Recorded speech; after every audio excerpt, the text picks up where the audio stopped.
I don't remember the first time I heard the tapping. As far as I know, it's been there all my life. Ever since I was a little kid, I've been stirred awake a couple of times a month, still hazy with sleep and delirious with dreams to an almost imperceptible sound. Quiet. So quiet I can almost convince myself that it's imaginary.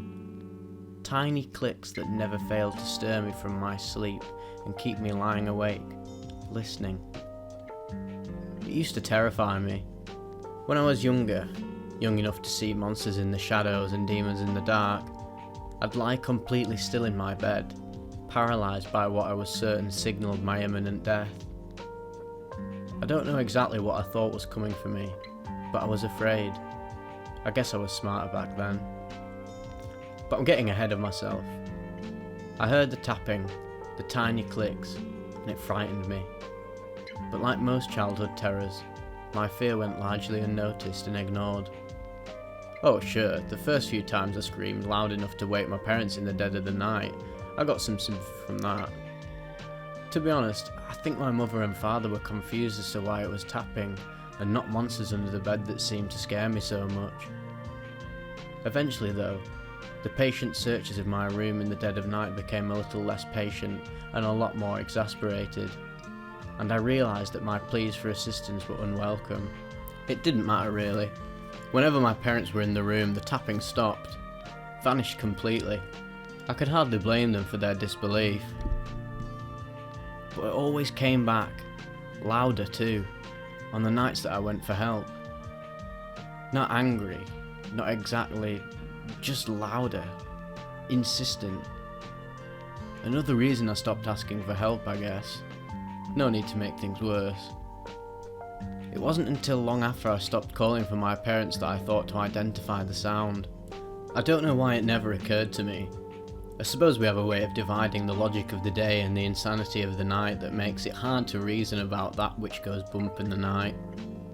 But one Saturday afternoon, it occurred to me that a noise produced in my bedroom would probably be composed of something that was in my bedroom.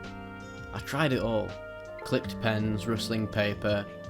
It was almost evening when I finally found the sound. It was unmistakable. The sound of my own nails tapping on my closet door. This chilled me.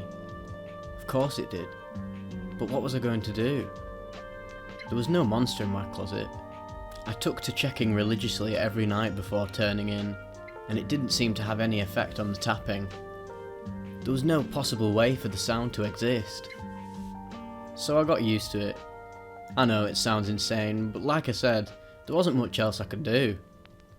Besides, it wasn't like anything actually happened.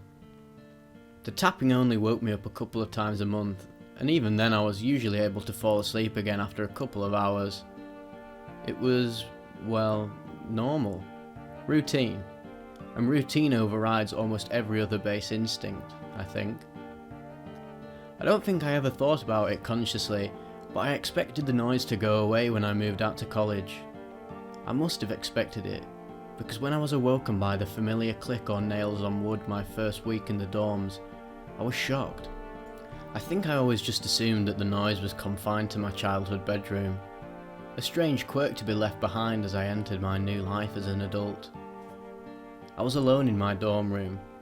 I opted to pay a small amount extra in exchange for a private room at the end of the hall. I know what people say about a roommate experience being an essential part of college, but I've never liked the idea of sharing a bedroom, and I just couldn't stomach the thought of my roommate being someone messy or loud or otherwise inconvenient. But I digress. I was alone. I remembered the familiar confusion, the desperate gasping awake and grasping for the threads of dream space, the pitch darkness, the racing thoughts, the feeling of aborted dream film from the inside of my eyes, slowly remembering where I was, grounded by the feeling of my bed and the sound I had grown to know so well. Like I said, I was shocked. Even before, when I was a kid, I have never heard the tapping when I wasn't in my bedroom. Anytime my family had taken a vacation, or I stayed over at the house of a friend, the tapping was absent. But now, here I was, 1,000 miles from my childhood home and everything in it. Everything, except, it seemed, the tapping. In hindsight, I probably should have known then that there was something wrong. I mean, looking back it seems so obvious. A strange sound from the closet plaguing me well into adulthood. That's a cause for concern. For psychiatric help even. But I just got used to it, I guess. I mean, I still thought it was odd, of course. And on the couple of nights every month where I awoke to the sound, I always lay awake thinking that I should do something about it. Never did get too specific in my head about what I was to do, but for the most part, I was busy. I joined clubs, I went to classes, I indulged in some serious bouts of drinking and drug use that were certainly ill-advised. I had a typical freshman experience. It was September when the idea came to me.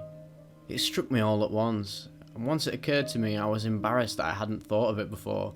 It was just so obvious. See, we were watching a documentary in class.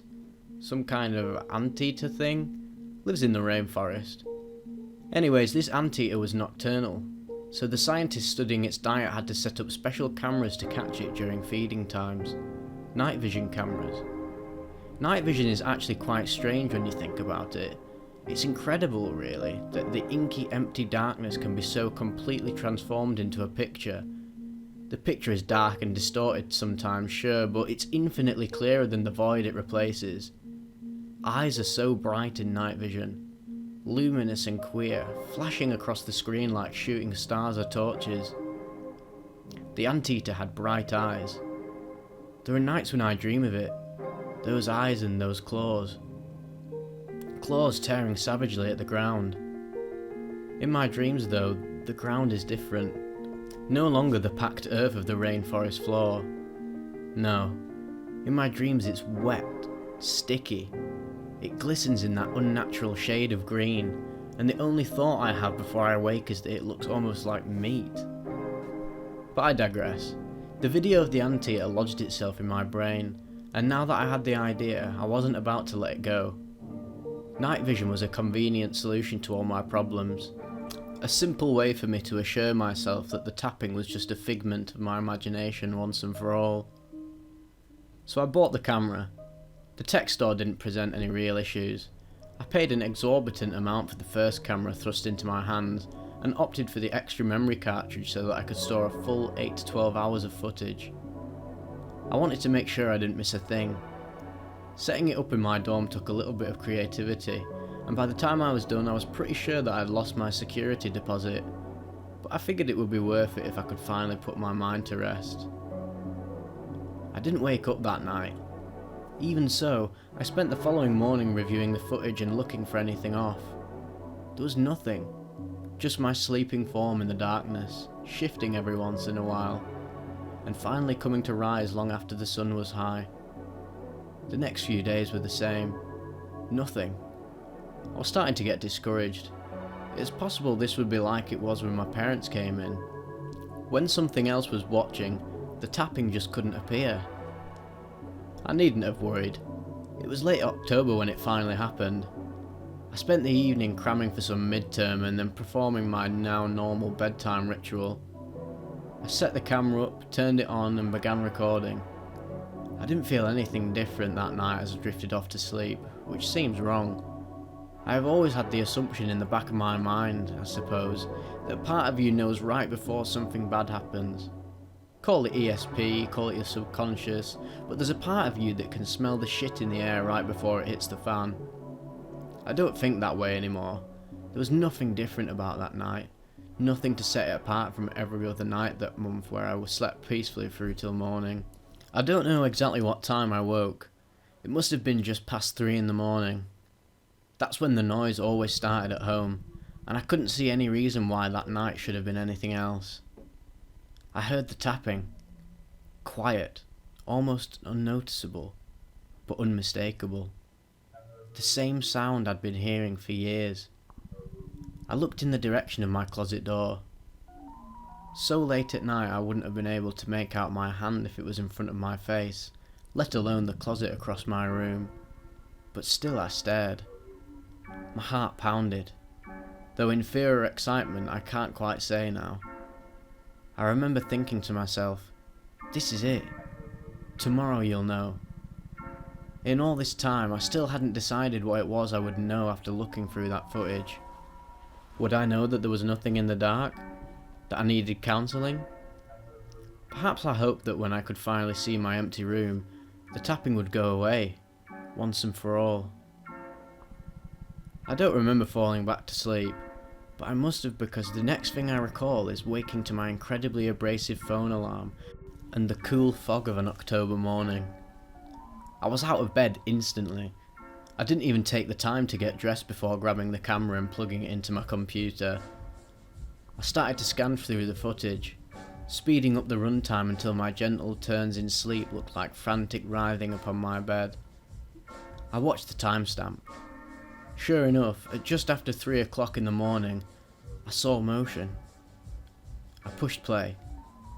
At first, I thought I'd imagined it. Thought that my eyes had played a trick on me at the speed of the film. But as I watched, I saw it. The closet door, which I had closed firmly before going to bed, and which I confirmed with a glance was latched shut now, was open. Not all the way, but enough that I could see a sliver of black in between the pale wood. Slowly, so slowly, the crack widened. I couldn't see into the closet. It was far too dark, but I watched in rapt attention the door swinging outward. It stopped after it had opened about a quarter of the way. I sat for a moment, waiting. Nothing happened. I started to justify to myself, well, that's weird, but this room is drafty and the cabinet's old. I hadn't even begun to try and factor the tapping into my brand new theory when my eyes were once again drawn to motion in the corner of the screen. When I say there was a hand, I need you to understand that I don't mean a hand like you would think of it. It was hand-like. Close enough the familiar shape that when I was searching for what to call it, hand was the first thing to come into my head. But it wasn't a real hand. Not like a person would have. It was pale and long. The fingers, if you could call them that, stretched half the length of my closet door. They were wrong though. Off. It took me a second to realise that there were no bulges at all where the knuckles should have been. Instead, there were 5 smooth appendages branching from a completely smooth square of a palm. Then there were the nails. I didn't see them at first, because unlike the shining brightness of the hand, the nails were completely black. I was disgusted when I finally made them out, easily as long as the fingers, and warped so that they curved down in a sinister arc. They began to tap. The night vision camera didn't capture audio, but I didn't need it. I already knew what sound those wicked nails made. It was the same sound I heard as a child, lying awake in my bed and thinking of the bogeyman. It was the sound I heard after a long night of drinking, stirring me to a kind of half-consciousness in the middle of the night, and leaving me with nightmares and confusion. It was the sound I heard the night before, as I lay in my bed unaware of the thing inside my closet. I jumped at a flash of light on the screen. My own eyes, I found, opening in the darkness. I stared at myself waking up. It's weird, you know, watching yourself come out of a sleep. It's not something you think about, but I bet very few people have ever actually seen what they look like when they're shaking off the vestiges of a dream, or a nightmare. I looked on as my past self blinked a couple of times, and then turned her head to look at the closet door. I was staring directly at the hand. Watching it back, I can't believe I didn't know it was there. My eyes were locked on what seemed to be the exact centre of mass, and I just blinked slowly at the darkness. The fingers on the closet door ceased tapping for a pregnant moment, then separated and came together twice. My stomach sank when I realised this was a mockery of a wave. The fingers returned to tapping, once again unbothered by my still body. The figure attached to the hand, though, did respond to my silent watch. From deep in the closet, something moved. I don't know how I knew it was moving, because even with the night vision I couldn't see inside of the closet, but I just knew. There was something inside shifting. When I finally saw it, it didn't move like any person or animal I had ever seen. It didn't even move really, just kind of skipped. It was like watching an old tape on a broken VCR, flicking back and forth between frames and never looking quite natural. It emerged. Like the hand, it was long and pale. Spindly legs dropped from the cabinet to the floor, though there didn't seem to be any feet, and the figure never seemed to touch the ground. The legs were so thin it didn't seem possible for them to hold up any kind of weight, and they, like the hands, were completely smooth. No knees, no ankles, nothing but thin white legs stretching into darkness. There were no hips to differentiate the legs from the torso, but the body was long too. The thing was so thin that I should have been able to see its ribs protruding from its body, but instead the chest seemed almost concave, as though there was a massive cavity just above where its stomach should have been. The shoulders tapered into a neck, stretching tall, far taller than anyone I'd ever met. The thing must have stood about 8 feet tall when it finally stood at full height. There was no way that it should have been able to fit in my tiny dorm room closet. But then, there was no way that any of this was possible at all. And then there was the face. The head was huge, jarring. Unlike the rest of the body, it was all sharp angles. I could make out every feature and each was distinct, but they were all just the slightest bit off. The cheekbones were too low. The jaw was too long. There was no nose or ears as far as I could tell, but I might have just missed them because when it opened its mouth, I couldn't look away. When it opened its mouth, I could see rows upon rows of teeth descending down its throat like some kind of demented staircase. I didn't want to look at its eyes. I felt a kind of sickness overtake me every time I tried to force myself to look above that shark's mouth. So overpowering that I had to force down nausea. When I finally tore myself away and looked, I froze. There were no eyes. Not where they should have been. Instead there were twin chasms, voids, taking up at least half of the face. They were pitch black and endless, and when I looked into those eyes I knew, in my heart, that I was damned. I don't know how else to put it.